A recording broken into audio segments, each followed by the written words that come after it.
Menteri Koordinator Bidang Politik, Hukum dan Keamanan Mahfud MD menjawab sorotan mengenai kinerja Satuan Tugas Tindak Pidana Pencucian Uang atau TPPU yang tak ada gaungnya.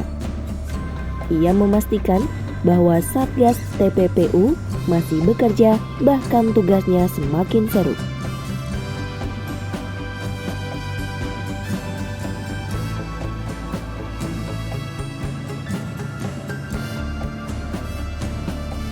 Menurut Mahfud, Satgas TPPU terus berupaya mengusut dugaan pencucian uang sebesar 349 triliun rupiah di lingkungan Kementerian Keuangan.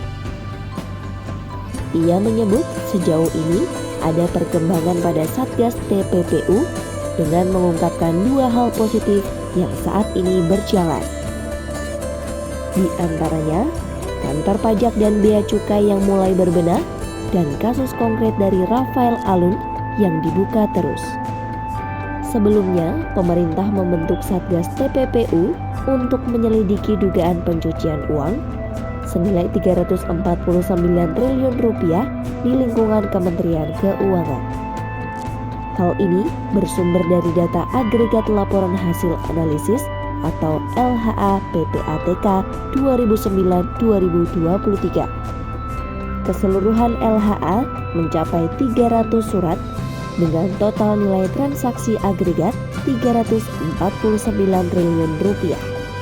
Mahfud mengungkapkan bahwa dari laporan Satgas TPPU muncul tersangka bahkan terdakwa. Sebelumnya, Ketua KPK Firly Bahuri mengatakan bahwa KPK telah menindaklanjuti 33 laporan dugaan pencucian uang dari Satgas TPPU. Dari 33 laporan, 12 diantaranya telah diproses ke tahap penyidikan.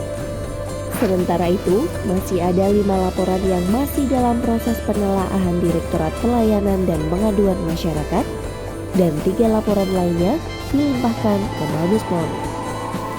Di sisi lain, Ketua Tim Pelaksana Satgas TPPU, Sugeng Purnomo menyebut 18 laporan transaksi mencurigakan dari total 300 laporan menjadi prioritas pemeriksaan Satgas sebab nilainya signifikan. Dari 18 laporan yang jadi prioritas pemeriksaan, Sugeng menilai sebanyak 10 laporan di antaranya merupakan laporan PPATK yang diserahkan kepada sejumlah instansi Kementerian Keuangan. Laporan-laporan itu ditangani kelompok kerja 1 Satgas TPPU. 1 laporan dari Direktorat Jenderal Bea Cukai nilainya mencapai 189 triliun rupiah terkait dugaan TPPU emas batangan ilegal di Bea Cukai. Namun, ada 1 laporan yang dihentikan sebab tak cukup bukti untuk melanjutkan ke proses hukum.